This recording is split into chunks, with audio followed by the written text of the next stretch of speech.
This conference will now be recorded. So we talked a lot about CI/CD pipeline, and how to really run this in an automated way. We have tried that using few of the options. And day before yesterday also we have seen that how we can really run these commands and get the things executed.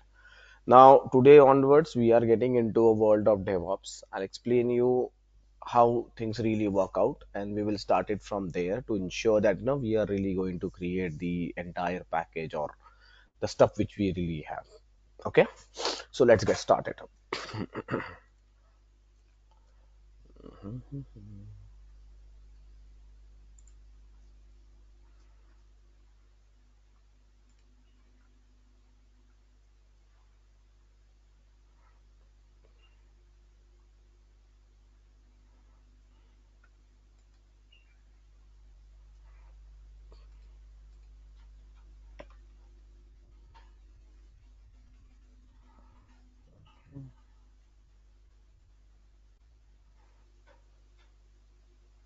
Just a minute, huh? I'm just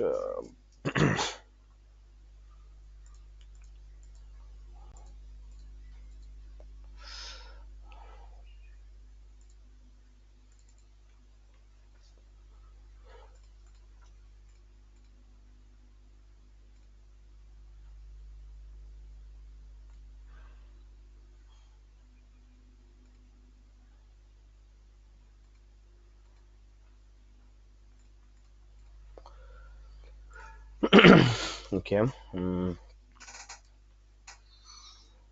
So let me start sharing my screen.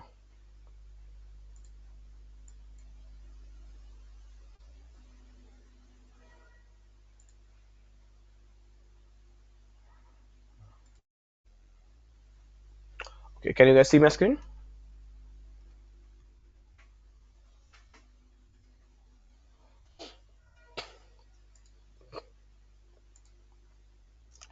Guys, can you see my screen? Yes. Perfect. Okay.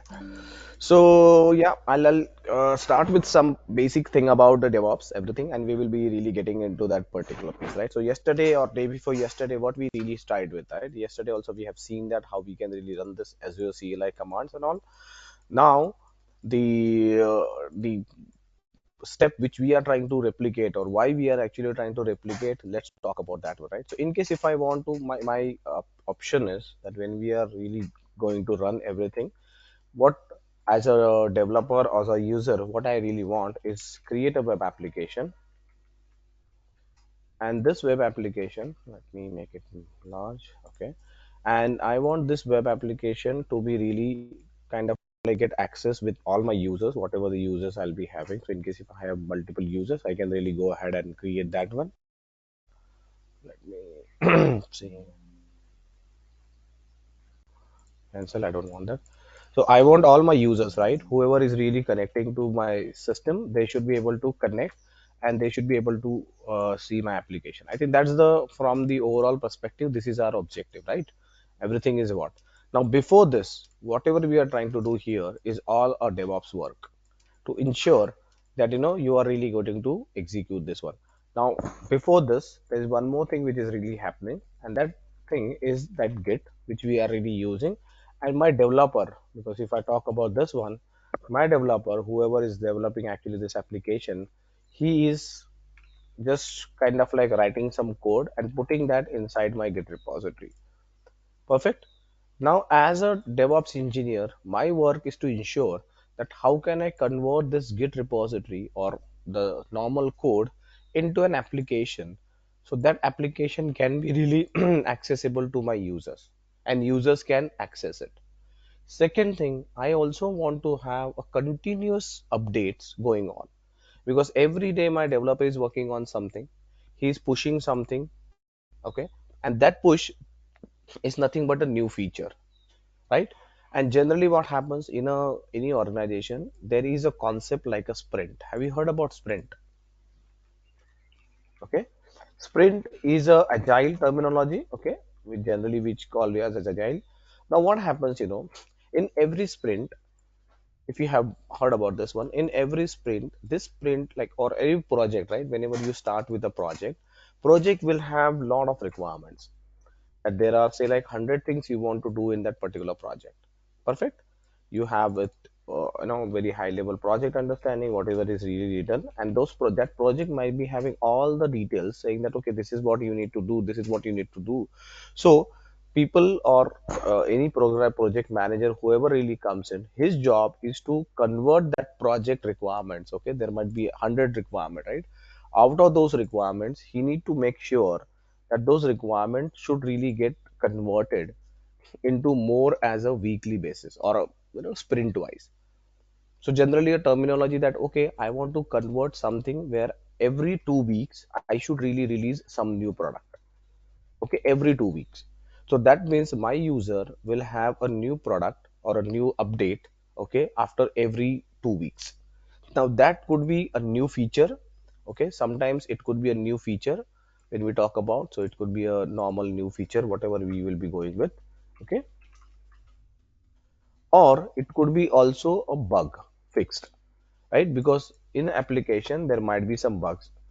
So say like you have created a new feature, and then some user actually complain that, or look, this particular thing is not really working in my environment, or I am having some problem.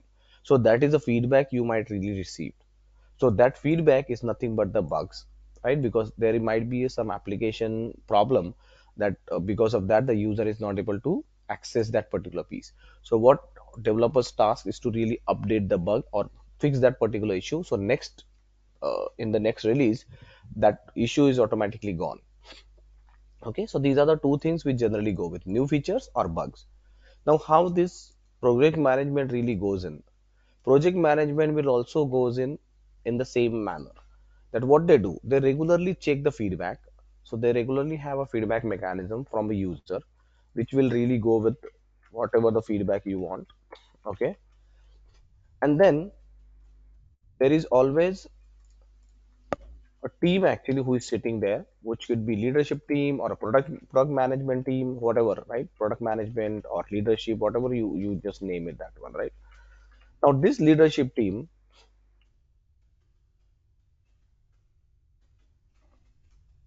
will define the requirements. So say like they will say, okay, this particular project, they will say, I want to get these 100 things executed from this particular project.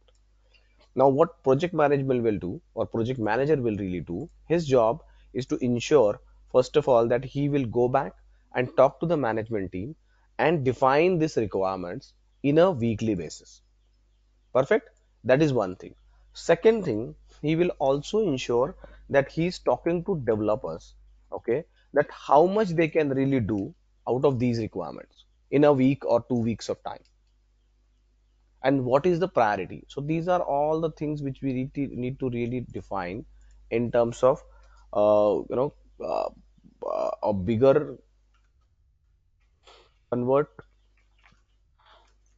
requirements into smaller chunk,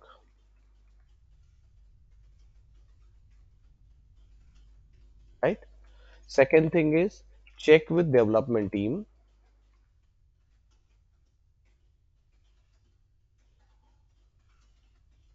regarding feasibility, right? A feasibility to execute that one. Because say like in case if I give you some work, hello, yeah. Yeah, So sometimes your voice is breaking in the middle. sometimes is my voice breaking. 1 minute. Let me change.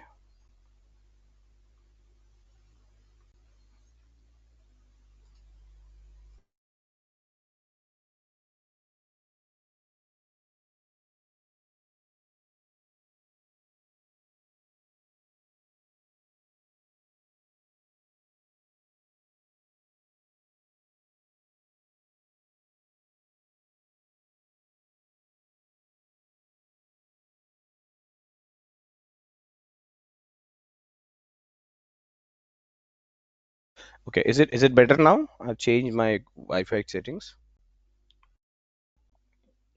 Yeah, Hello. yes, Okay, perfect. yes, Sorry, you sorry for can that continue. confusion. No issues. So what happens, whenever a product team actually gives you a complete requirement, or not you, but the project manager, his responsibility is to first of all get all the requirements from the project team, okay, or a product team, whatever leadership they were selling that they want to, or for example, right, I want to build up one e-commerce application. Now in e-commerce application, definitely there might be hundreds of things which you really want to make it, but to start with, you want to really and you have to finish that particular work, maybe say like in 3 months. That's the requirement which is given to you. Now what you will do as a developer, or first of all as a product manager, you will drill down all the things here, everything whatever you want to do. So that could be something like, okay, the first requirement is that I can list all the product, right? List all the product and allow user to buy, okay, or add it to cart, add to cart. That's it. Say like maybe I'm just this is my first thing which I'm really wanted to do. Once the card addition is done, okay, then I can say user will be able to pay online. This is second option. Third option is user can get notification for his delivery, and product is delivered. Say like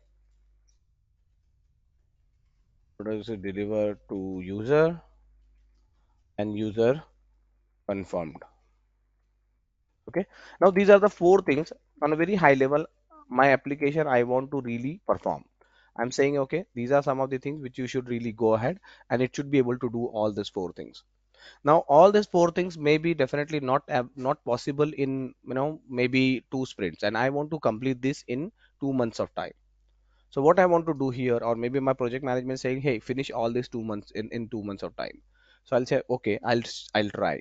In that way, product management or a project manager, what he will do, he will first of all list down all these four, as I mentioned. He lists down all things. Then he'll say, okay, let's do a cycle, a sprint every 2 weeks. Okay, this will be my sprint.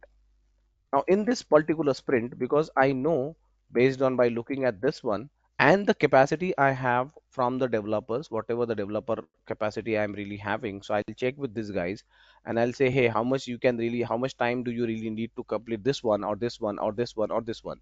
And I have say like only couple of developers. I'll go talk to them as a project manager. I'll check them, hey, what do you think you will need, how much time do you need actually to finish this particular part? He'll say I'll need approximate, and that will all be calculated in hours, always hours, right? So he will say I will need maybe 40 hours for this one. Perfect. I'll need 40 hours. So he'll say, fine, no problem. How much is your availability? He will say, I know I'm working every day like 8 hours. So that means I need 1 week to complete this one. He'll say, perfect. 1 week completion, then maybe a 1 week of develop testing team, right? So I'll say, okay, how much testing team will really need? Testing team will say, okay, I will need approximately, for 18 hours actually to test all this application. He'll say, fine, no problem. 18 or 20 hours. I'm just assuming 20 hours. Now I know that 20 and 60, and in 2 weeks time, say like I have just one developer, and in 2 weeks time I have total 80 hours which are available, because this guy will be working for 2 weeks. So 8 hours a day, 40 hours in a week, kind of like that he will be working that. So that means to complete this particular application I need 80 hours. On a high level, I understand that I need 80 hours for completing this. And in case if I give this work to one of the developer, okay, he can get it in 20 hours, testing will perform in 20 hours, maybe deployment will again take next 4 hours or something like that. So that means 80 hours and 60 hours is fine for this one, because there should be a buffer, right? In case if this particular person is not able to deliver anything, you don't want to go very strict things saying that no, no, no, I want to really, if he is taking that, I will just make it 60 hours here. No, definitely not. You may consider that saying that okay, 10 hours additional I'm just expecting, that okay, 70 hours is something which this particular piece required. Okay, and this sprint is of, because it's again depend on how many developers or how many testing people you have. So you will say, okay, now I'm assigning these two guys to this particular project. They will be able to finish this particular one thing in 80 hours or 70 hours. It's okay. 10 hours I am really keeping it buffer so we can start working on it. And then he will move this particular piece to this sprint. He will say, okay, everything is fine. I'm working on this particular sprint. Now, once he moves all these things, whatever you are seeing, this actually become a backlog. Okay. So that's a terminology which generally get used in the, in the word, which is a backlog. Now, what is backlog? Backlog is a terminology used for all the pending items. That okay, because I have a lot of things which are really there, and then these are the pending items which are kind of because I wanted to really deliver this first. Why? Because this is my priority one. Because without this one, I may not be able to really deliver and do anything here.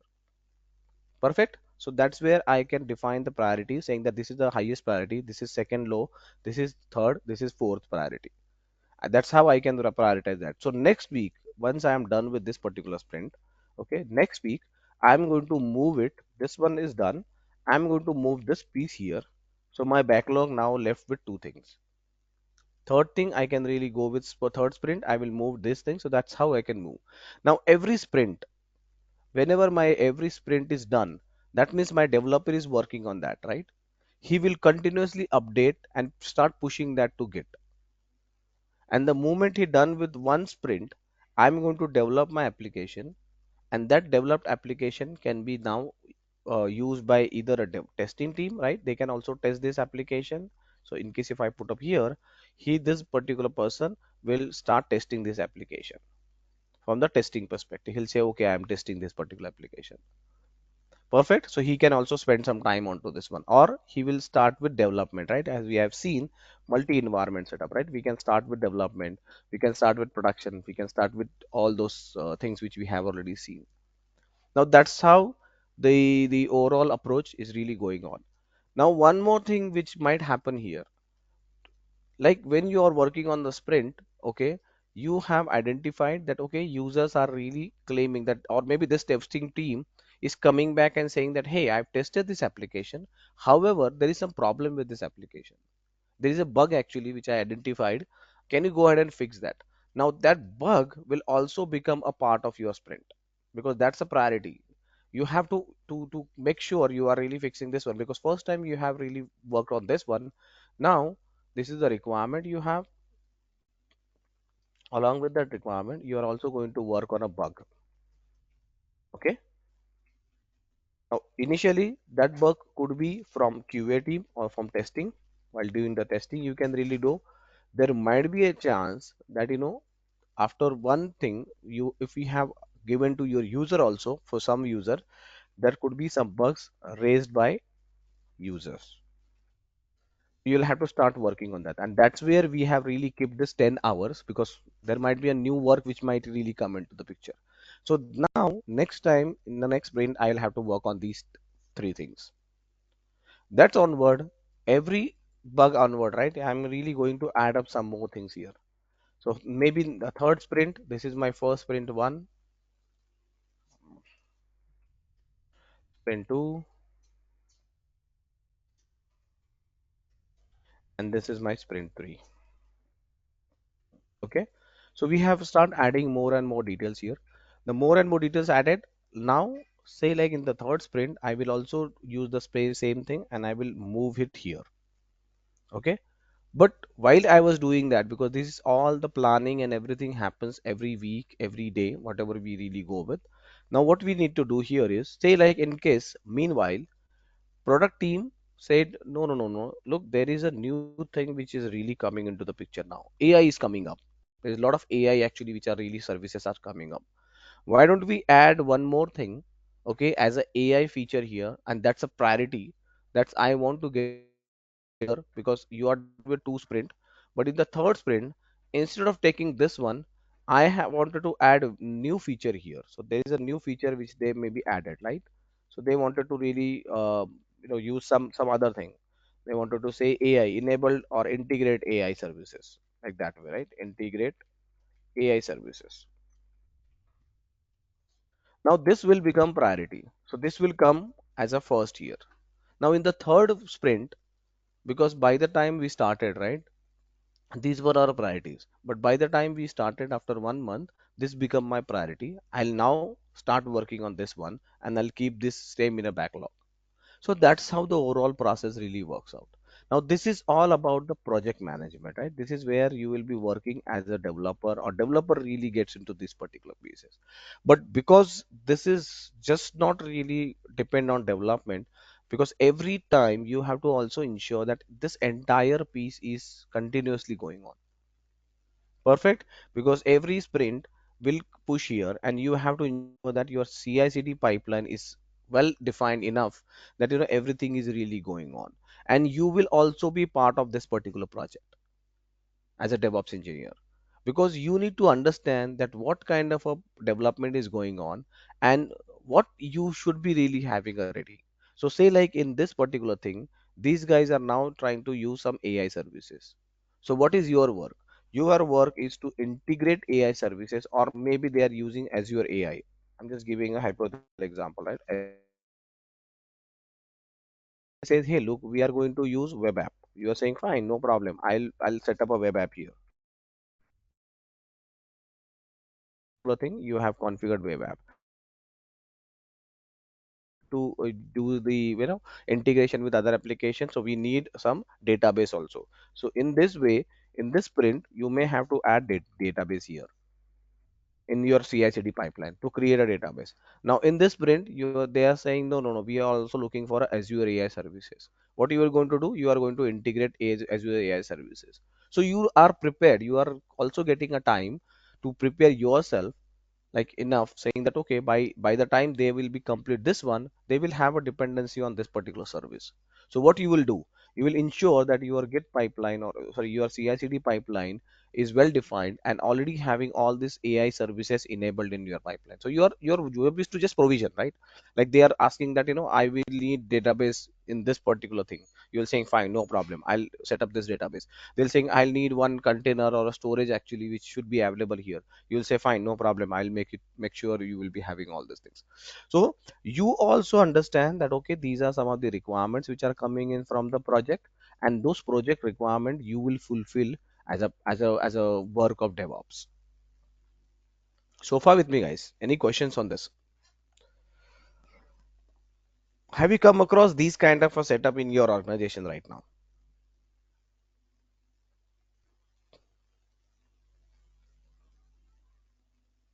Hello. We follow agile methodology, like Okay. a 2 weeks sprint. Okay, exactly. So what is your part right now in that 2 week sprint? What you do? Actually, right now I'm developer, so Okay, very good. So uh, you can relate this one, right? so Whatever I'm telling you, you whatever. can relate it. Yes. Okay, very good. Yeah. Anything you guys are doing differently here?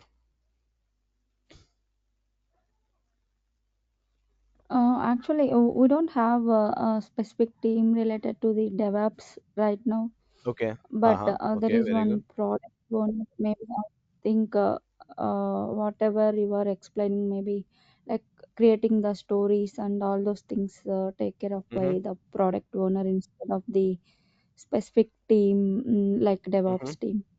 Mm-hmm. Yeah. Okay. No, So good, these good. bug Yeah, fix and all these are all we are facing all these things in our exactly. Yes. sprint. So this is yes, this is a generic thing, right? I'm not really specifying anything new here. This is all a generic a day-to-day activity of a developer. Okay. And this is what they really do in a company. Okay.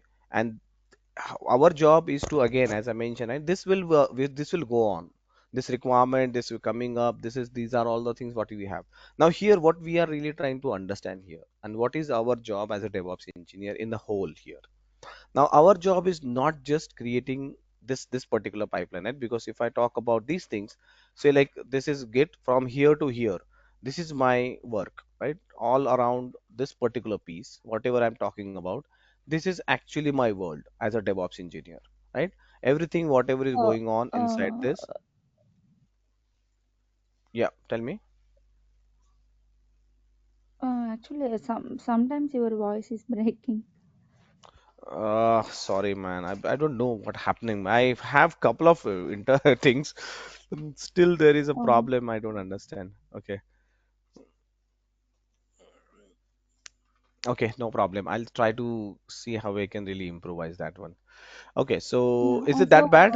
like, no, now you are good. So, in which place, like exactly, DevOps engineer comes into the Yes, yes, that's where I'm picture? coming. That's Mhm. Yes, that's what I'm coming. That's where I'm coming, right? So as I mentioned, right, developer, we are clear, right? Developer job is to develop an application. That's it. That's what I said, right? Developer job will end once you really do anything here and whatever he's doing. Now his job as a development job, nowadays developers is also having some added responsibilities. But if you ask me, coding is the only thing which I feel developer should really do. So he should only work on whatever the requirements are for that application. He will just code that application and he will just push it to the Git repository, whatever the Git repository you are asking. This is where it's mostly, when we talk about these things, it's all about once you configure that, okay, this is where you will have to really start putting up the code and all. Here defining, so what is as a DevOps engineer's work? First of all, the DevOps engineer's work is to define all these strategies, okay, or maybe work on all the strategies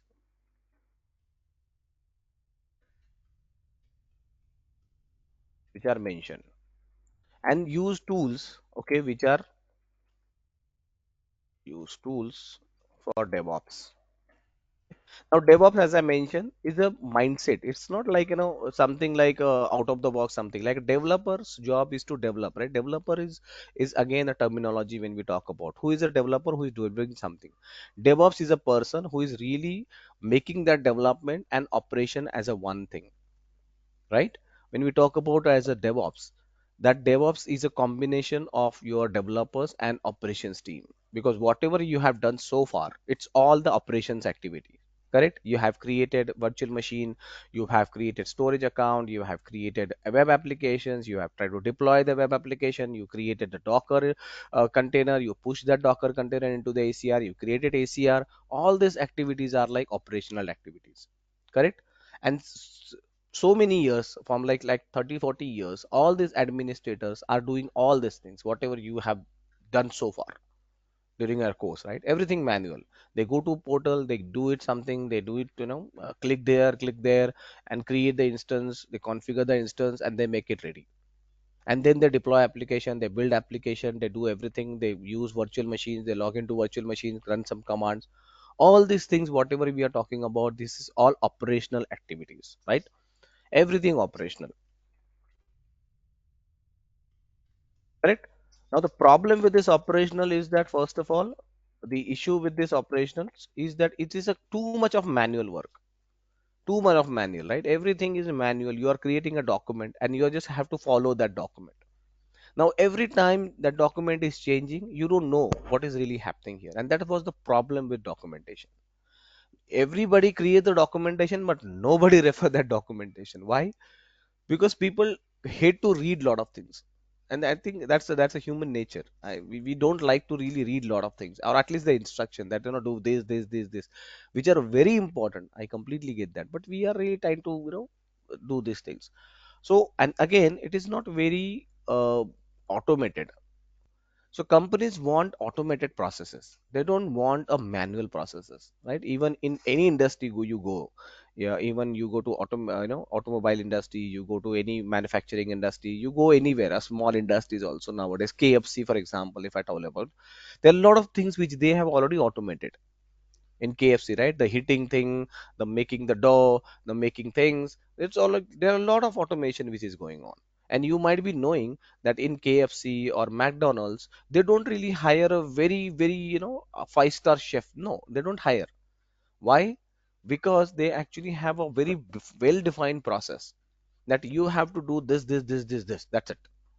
So they always hire a people who are very new, who don't know anything. They will just get trained in 6 months of time, and that's it. They are ready to go.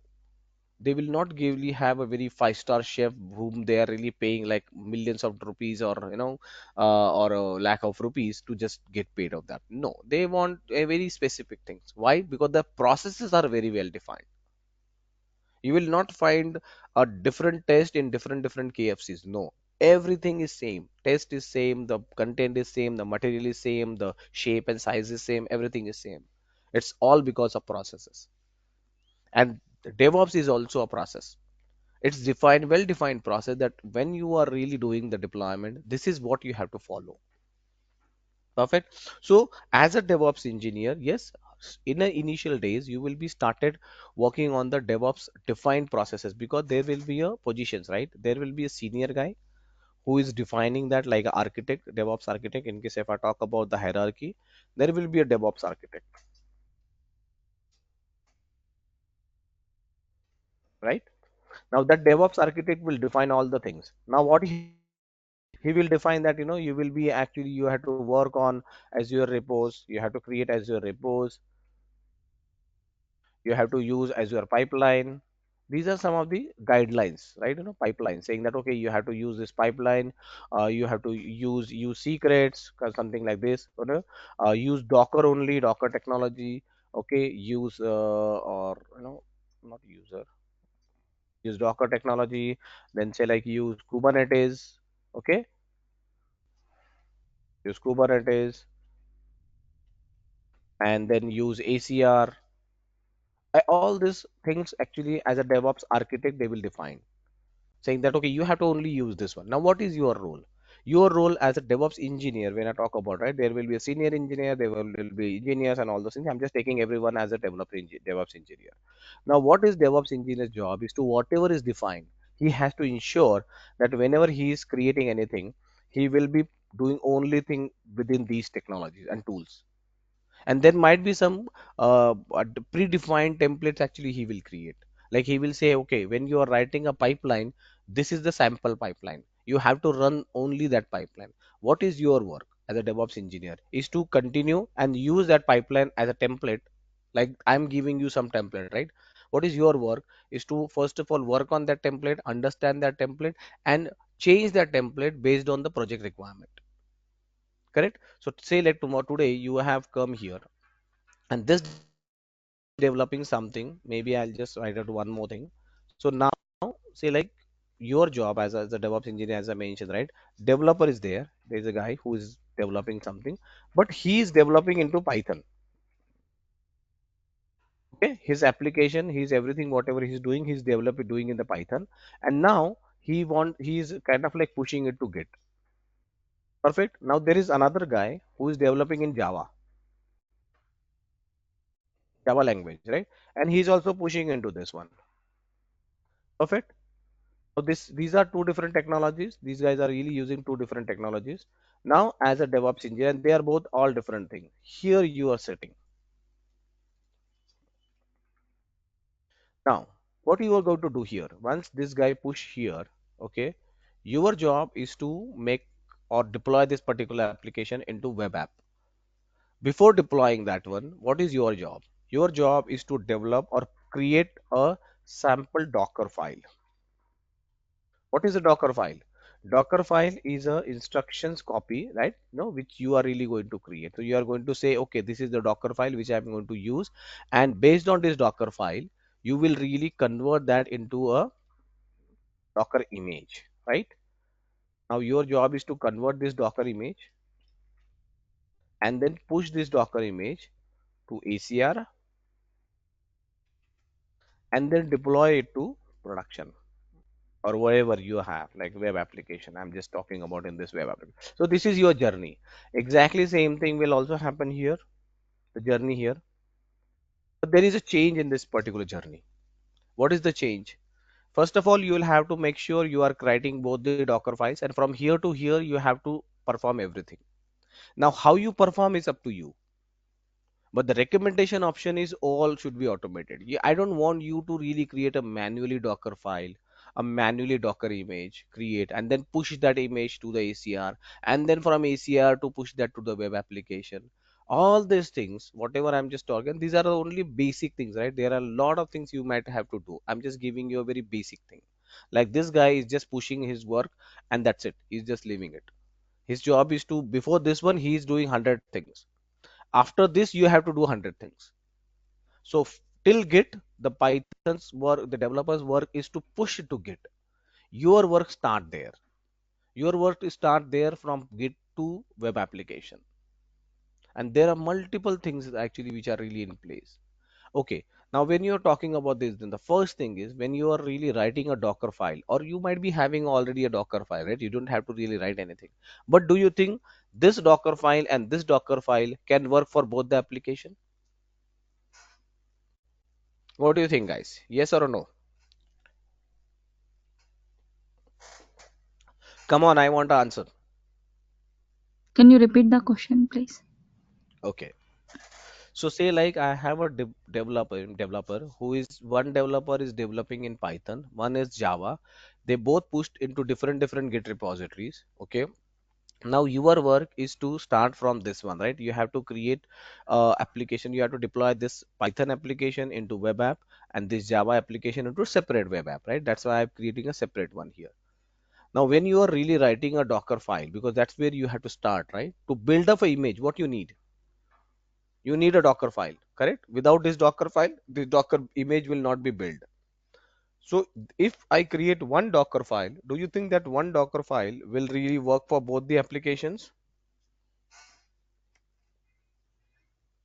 No. Why?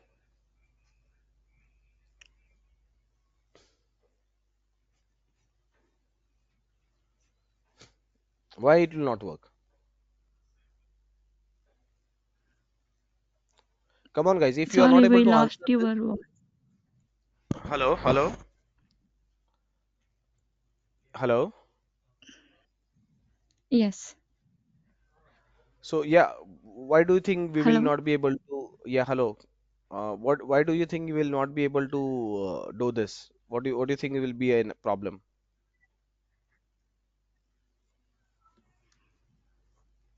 So, I think every time when we push the new code, like we need to increase that version, right?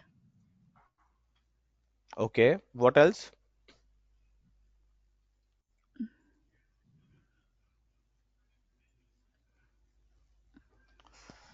Guys, you have to do a lot of practice. I don't know whether you are really following me or not, but I think there is a lot of practice problem here. Anyone else want to try?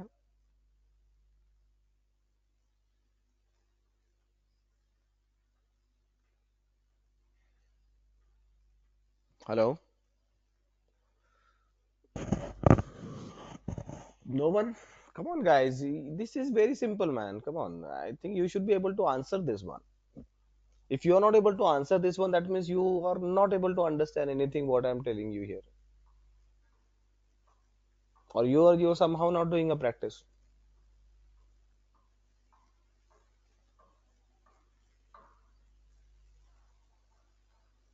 Nirosha, Deva, Tulsi,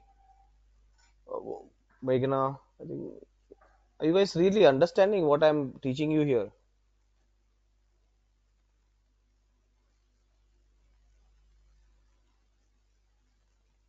Yes. Yeah, so what do you think is a problem here? I just want a very simple answer. Why it will not work? Tagging is one of the thing, but that is definitely not dependent on this Docker file.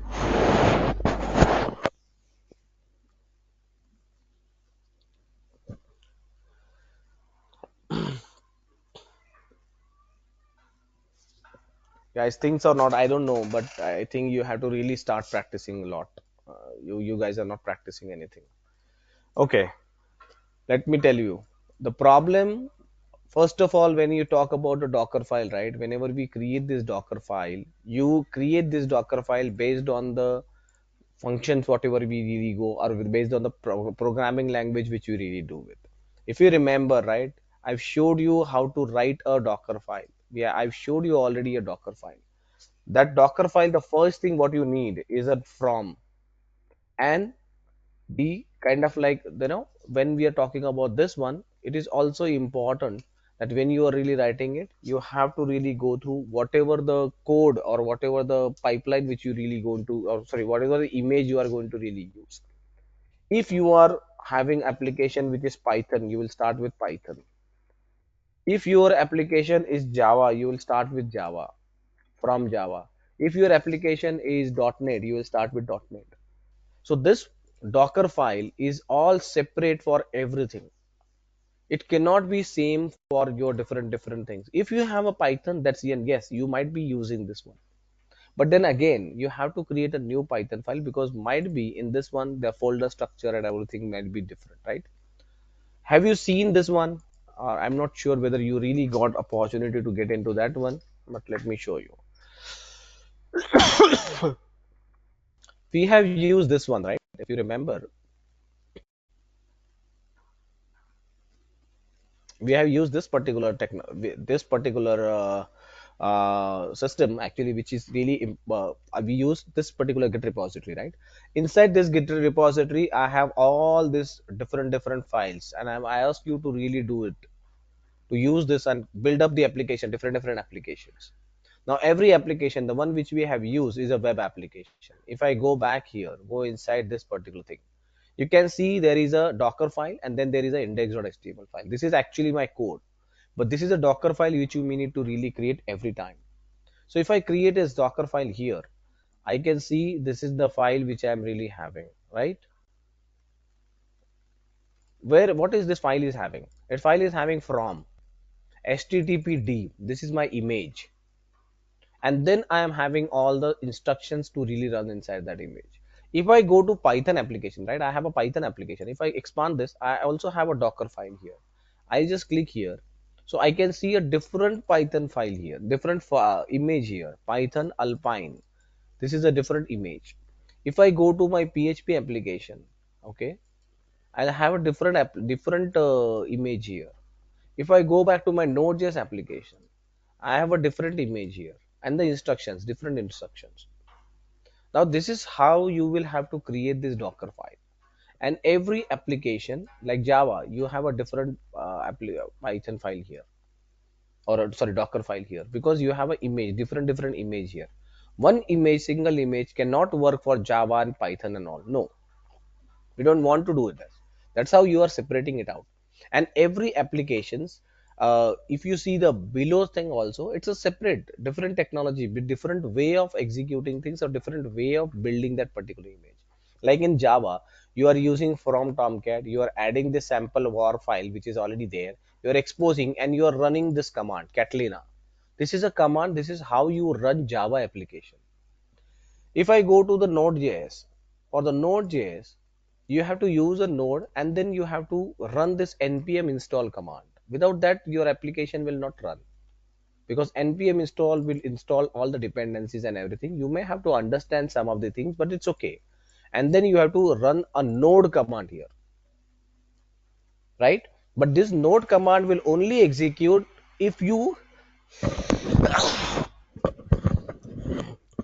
have this node application here, right? Now how this is getting separated out? When I talk about this image, right, when we are building up this image, once we have this image, right, this particular image, if I'm saying that node.js image, why node.js image? If you remember, I already explained you that whenever you create a container, right, or an image, whatever you have, this image is a combination of multiple things, correct? This guy will also have a one component. Okay, I'm just making it. It will, first of all, it will have OS, right? Whatever the OS you are really going with, a small kernel, not exactly the OS, the kernel, right? Which is just responsible for deploying your application. Then on top of this, it will have all the packages, or a the application, whatever application, not application, but web servers or a web application, whatever you can. So I just name it as a package. Now that package is all this Node.js package. So here you can mention this is a Node.js web server, Node.js web server, right? Or a node application, whatever is required. Now once you have this package, then only you can run a node application on top of this. right? Then only you can run application, but which is written in Node. In case if you want to run a Python application here, do you think it will run here? Because there is no Python here. I don't have a package here. That's why I'm naming this, where I'm really naming this particular file, because this application is with me. I need a basic image. I need a basic image which should be named as a Node.js. Why Node.js? Because this particular image consists the package of Node.js. If I want to create a package which is for Python, then this will be named as Python. Now, why we are naming this Python? Because the package which I have here is a Python package. So I can run my Python application on top of this one. Perfect. So today you have to go back, execute everything, whatever you have done for the Docker, okay, and run all this command. I have already given you this particular piece. Tomorrow I want everybody to at least run it one time and come back with me regarding all the things. So you have to run web app, you have to run Python app, you have to run PHP app, Node.js app, and Java app. All this app you need to run, you need to push, you need to see, you need to understand what is really happening, find out the differences, and come back tomorrow. Guys, if you don't understand this, if we move forward, you will forget everything whatever we learned so far. And this is a very important topic. I don't want you to lose this. Okay, so tomorrow I want you to really focus this. Today put up some time, put up some extra time. I know you are really busy, but there's no, if you really want to take this training 100%, you have to learn these things. Otherwise you will not understand anything. Okay, so by tomorrow I want everybody to really go at least this Java, Node.js, your PHP, Python, and web applications. I want you to really work on this one. Remaining I will also delete. I don't want this particular pieces. I'll go ahead and delete that one, so it will not be confusing for you guys. Okay, you will do it? Yes or no? Yes, sir. Hello? Okay, perfect. So do that. Come back tomorrow, and we will start from where we are leaving today. Okay, and I'll start with some DevOps practices, whatever we are really good, because we are going to start the DevOps things right now. We are getting into DevOps, but the first thing is a Docker file. Otherwise, you will not understand anything. Forget about that. But that's the first step. Perfect. Thank you, guys. I think that's it for today. I will connect tomorrow and I'll start from there. But I expect you to run everything, right? Expect you to really execute everything. That day, Ramana also showed us everything how you really want to do. I want everybody to practice that at least once. Perfect, guys. That's it. Thank you very much. We'll talk to you tomorrow.